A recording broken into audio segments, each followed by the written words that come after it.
Hello friends, history of cinema का ये पहला एपिसोड है और हर संडे को मैं इसका नेक्स्ट एपिसोड अपलोड करता रहूंगा। ये बहुत ही स्पेशल, बहुत ही डिफरेंट सीरीज होने वाला है। यहाँ पे हम लोग पूरी सिनेमा की हिस्ट्री के बारे में बात करने वाले हैं, हम लोग बेस्ट फिल्मों के बारे में बात करने वाले हैं, हम लोग बेस्ट डायरेक्टर्स के बारे में बात करने वाले हैं, हम लोग हिस्ट्री के बेस्ट एक्टर्स के बारे में, बेस्ट टेक्नीशियंस के बारे में, बेस्ट राइटर्स के बारे में बात करने वाले हैं। क्योंकि जो बेस्ट होते हैं वही हिस्ट्री क्रिएट करते हैं। और इसके साथ साथ जो टेक्नोलॉजी का चेंज हुआ है सिनेमा की हिस्ट्री में, उसके ऊपर भी हम लोग बात करेंगे। बहुत ही इंस्पायरिंग सीरीज होने वाली है। देखिए दोस्तों, जब आप फिल्म्स में एंटर करते हैं तो आपके पास दो ऑप्शन होता है। पहला तरीका है कि जो माहौल चल रहा है, जिस तरह की पिक्चरें बन रही हैं, जिस तरह के लोग काम कर रहे हैं, आप उसमें सेट हो जाओ, आप उसके अकॉर्डिंग आगे बढ़ जाओ। मोस्टली बहुत लोग करते हैं, लेकिन कुछ लोग जो होते हैं वो लीग से अलग चल पड़ते हैं। उनको उस काम में सेटिस्फेक्शन नहीं मिलता है जो ऑलरेडी चल रहा है, जो लोग कर रहे हैं। मेरा भी जो इंक्लिनेशन है वो ऐसा ही है। मैं वो काम नहीं करना पसंद करता हूँ जो ऑलरेडी चल रहा है। मैं हमेशा कोशिश करता हूँ कि कुछ अलग करूँ, और इसके लिए ऐसे लोग जो है वो स्लो चलते हैं, लेकिन ऐसे ही लोग हिस्ट्री क्रिएट कर सकते हैं या करते हैं। मैं यहाँ पे अपने बारे में बात नहीं कर रहा, लेकिन जो लोग पैटर्न को तोड़ने का काम करते हैं, जो लोग फ्यूचर देख के काम करते हैं, वैसे ही लोग हिस्ट्री क्रिएट करते हैं। और ये जो सीरीज है, इसमें हम लोग ऐसे ही लोगों के बारे में बात करेंगे, ऐसे ही सिनेमा के मोमेंट्स के बारे में बात करेंगे। बहुत ही इंस्पायरिंग सीरीज होने वाली है, और आप अगर सिनेमा के ट्रू लवर हो तो आप इसके हिस्सा हमेशा बने रहना। दोस्तों, जब मैं दिल्ली में थिएटर करता था और वहाँ पे मेरे प्लेस काफ़ी हिट हो गए थे, उसका जब मैं मुंबई आया तो मैं बहुत ही ज़्यादा कॉन्फिडेंट था। मुझे ऐसा लगता था कि बहुत ही जल्दी बहुत ही आगे निकल जाऊंगा, क्योंकि मैं एक सक्सेस देख चुका था। लेकिन वहाँ पे जाने के बाद मैंने एक डिसीजन लिया जो बहुत ही सही डिसीजन हो गया मेरे लिए। वो ये कि मैंने सोचा कि अगर आपको डायरेक्टर बनना है तो आपको स्किल सीखना पड़ेगा, और इसके लिए मैंने सब कुछ छोड़ के असिस्टेंट डायरेक्टर बन गया। राजकुमार संतोषी जी जो बहुत बड़े डायरेक्टर थे, उनके साथ में काम करने लगा, और ग्रेजुअली मैं चीफ असिस्टेंट बन गया। ये जो मेरा उनके साथ 7-8 साल का टाइम निकला, इसके अंदर मैंने बहुत सारी चीज़ें ऐसी देखी जो मुझे पता ही नहीं था। पहले मैं जब थिएटर करता था, लिखता था, तो मेरे को राइटर्स के बारे में पता था, अच्छे क्लासिक बुक्स के बारे में पता था, लेकिन अच्छी फिल्में, जो इंटरनेशनल फिल्में हैं, जो क्लासिक फिल्में हैं, उनका एक्सपोजर नहीं था। तो जब भी मैं राजकुमार संतोषी जी के साथ, उनकी टीम के साथ, उनके राइटर्स के साथ, उनके कैमरामैन के साथ, क्योंकि वहाँ पे सब बेस्ट लोग आते थे, तो उनके साथ जब मैं बैठता था तो जब भी वो कोई बात करते थे तो वो रेफरेंस में किसी न किसी फिल्म का नाम लेते थे। तो मैं वो फिल्म का नोट कर लेता था नाम, और बाद में कोशिश करता था वो फिल्म देखने को। कभी कभी तो वो लोग मुझे ही बोलते थे कि ये फिल्म अरेंज करो, इसे देखना है, दोबारा देखना है। तो इस तरह से मेरे अंदर एक फिल्म देखने की हैबिट आ गई, और मैं वो फिल्में देखने लगा। और जैसे ही मैं वो फिल्में देखने लगा, मेरी सोच ही बदल गई। मुझे लगा कि यार कितने बड़े बड़े लोग आए हुए हैं, कितने बढ़िया बढ़िया काम हुआ है। यार मैं तो सोच रहा था कि मैं ही बहुत कुछ जानता हूँ, लेकिन मैं तो ज़ीरो हूँ अभी इन लोगों के सामने। क्योंकि जिस लेवल पे उन लोगों ने फिल्में बनाई हैं, जो क्लासिक फिल्में बनी हैं, जिस लेवल पे ऑलरेडी 100 साल पहले काम हो चुका है, मैं तो हैरान हो गया। तो मैंने कहा कि सबसे पहले तो आप इसको समझो। तो इसके बाद मैं बहुत सारी फिल्में देखने लगा, और मैं आपको भी ये रिकमेंड कर रहा हूँ कि जो सिनेमा की हिस्ट्री है, जो 125 साल की तकरीबन की हिस्ट्री है, उसके जो 500 बेस्ट फिल्में हैं वो आपको ज़रूर देख लेनी चाहिए। ये जो बेस्ट 500 फिल्मों की लिस्ट है, उसके बारे में भी मैं इस पूरे सीरीज में बताता रहूँगा। और जो टॉप 5 फिल्में हैं सिनेमा की हिस्ट्री की, इनफैक्ट अभी पहले उसी के बारे में डिस्कस करूंगा, और उसके बाद हम लोग सिनेमा की हिस्ट्री के बारे में डिस्कस करेंगे। पहले नंबर पे फिल्म है जो सिनेमा की हिस्ट्री की अभी तक की सबसे अच्छी फिल्म मानी जाती है, वो है सिटीजन केन। 1941 में black and white film release हुई थी। ऑर्सन वेल्स की फिल्म है, और ऑर्सन वेल्स की ये पहली फिल्म है। इस फिल्म के अंदर वो डायरेक्टर हैं, को राइटर हैं, को प्रोड्यूसर हैं, और जो लीड रोल है चार्ल्स फोस्टर केन की, वो उन्होंने खुद पोर्ट्रे किया है। दोस्तों, मिस्टर केन एक old and very rich person है जो अपनी डेथ बेड पे हैं, और मरने के पहले उनके मुंह से एक वर्ड निकलता है, रोज बड, और उसके बाद वो मर जाते हैं। पूरी फिल्म जो है इस रोज बड की इन्वेस्टिगेशन फिल्म है, जो एक बायोग्राफिकल फिल्म हो जाती है मिस्टर केन के बारे में, कि एक इतना बड़ा आदमी, इतना रिच आदमी जो मिलियनर्स है, उसने मरने के पहले एक वर्ड बोला, रोज बड, तो ये रोजबड क्या है, व्हाट इज रोजबड, और इसी के ऊपर सारी फिल्म है। मैं इसके बारे में नहीं बताऊंगा कि रोजबड क्या है, आप ये खुद फिल्म देखिए और आप मुझे बताइए कि ये रोजबड क्या है। मैं आपको एक क्वेश्चन के साथ 4 आंसर दे देता हूं। रोजबड क्या है? ये मिस्टर केन की पहली गर्लफ्रेंड का नाम है, ये मिस्टर केन के गांव का नाम है, ये मिस्टर केन की बचपन की कोई चीज है, ये मिस्टर केन की मां का नाम है। आप जब फिल्म देखेंगे तो आपको इसका जवाब मिल जाएगा और आप इसको कमेंट में इसका आंसर दीजिए। दोस्तों, जो सेकंड फिल्म है सिनेमा की हिस्ट्री की जो सबसे अच्छी फिल्म मानी जाती है वो है कैसाब्लैंका। 1942 में 1 साल बाद ये फिल्म रिलीज हुई थी। बहुत ही अच्छा प्लॉट है इसका, मेरा फेवरेट प्लॉट।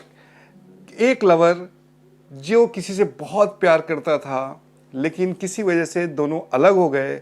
अब उसकी जिंदगी में वापस वो लवर आती है लेकिन अपने बॉयफ्रेंड के साथ आती है, अपने न्यू पार्टनर के साथ आती है। हिंदी की एक कहानी है, उसने कहा था, जो 100 साल पहले चंद्रधर गुलेरी शर्मा जी ने लिखी थी। इसका भी जो मेन जो कॉन्सेप्ट है, जो मेन प्लॉट है, वो ऐसा ही कुछ है, जहां पे एक हीरो की एक्स लवर आती है अपने पार्टनर के साथ और अब इसको एक डिसीजन लेना है। मैंने खुद ही उसने कहा पे एक पूरी स्क्रिप्ट लिखी है, मैं पिच करता रहता हूँ। वो फिल्म बनाने का मुझे बहुत मन है। हालांकि ये दोनों कहानियां बिल्कुल अलग है। कैसाब्लैंका जो है उसका पूरा बैकग्राउंड, उसकी सारी चीजें अलग हैं।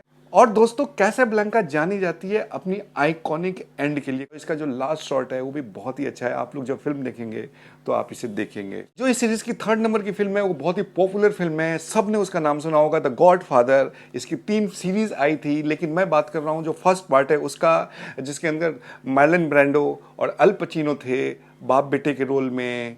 सिसिलियन डॉन कैरलोन की पूरी स्टोरी है, बहुत ही फेमस स्टोरी है। इसके बारे में मुझे ज़्यादा बताने की ज़रूरत नहीं है। फ्रांसिस फोर्ड कोपोला ने इसको डायरेक्ट किया था।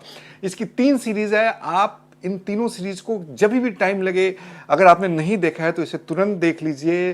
3 बेहतरीन एक्टर्स इस सीरीज में हैं, मार्लन ब्रांडो, अल पचिनो और रॉबर्ट डिनिरो। रॉबर्ट डिनिरो एक ऐसे एक्टर हैं कि अगर आप एक्टर हैं तो आप तो इनकी सारी 5, 6, 8 जो बेस्ट फिल्में हैं वो सब देख लो। बहुत ही डिफरेंट और बहुत ही अलग एक्टर हैं, बहुत कुछ सीखने को मिलता है इनसे। इस सीरीज में जो 4th नंबर पे फिल्म आती है वो एक पाथ ब्रेकिंग फिल्म है, 2001 स्पेस ओडिसी। स्टैनले क्यूब्रिक की फिल्म है। स्टैनले क्यूब्रिक के बारे में जो जानते हैं वही जानते हैं।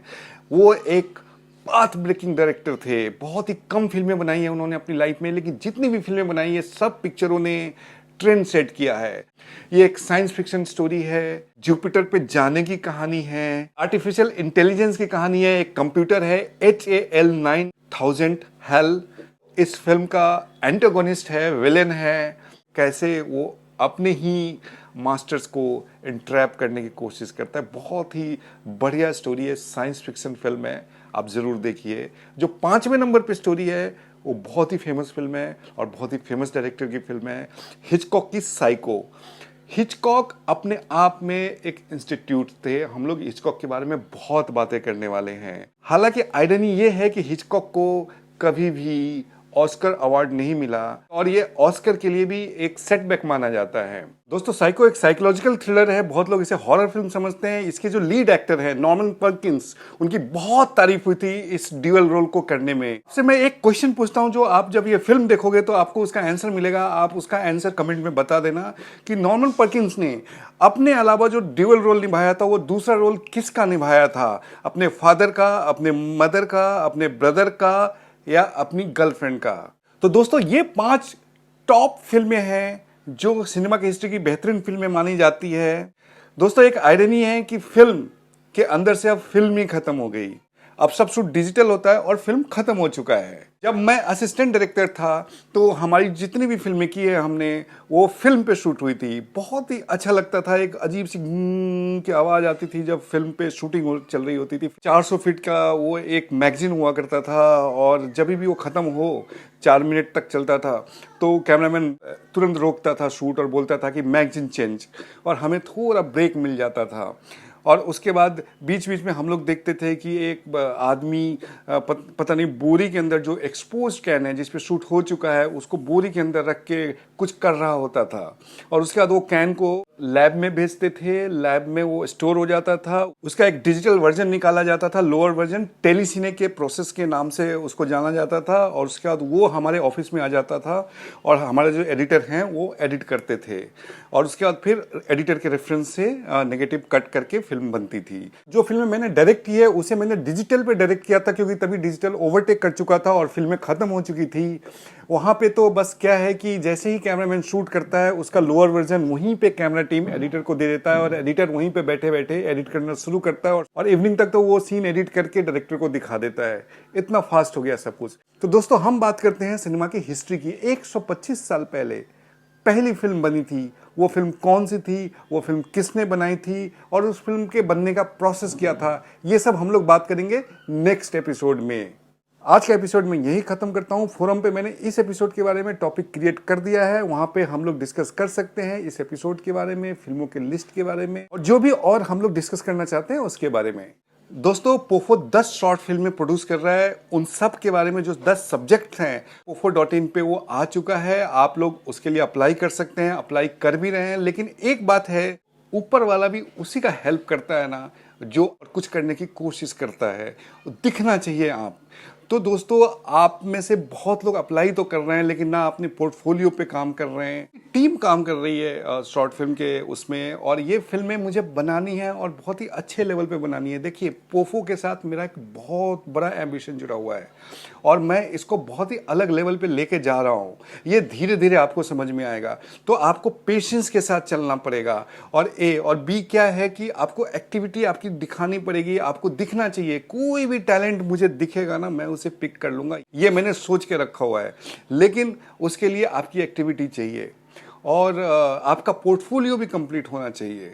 इसके अलावा एक फिल्म का भी प्लान चल रहा है जिसकी अनाउंसमेंट भी मैं कर दूंगा पोफो पे। तो दोस्तों हम लोग थर्सडे को मिलते हैं मेरे एक और प्रोग्राम में A to Z about film making.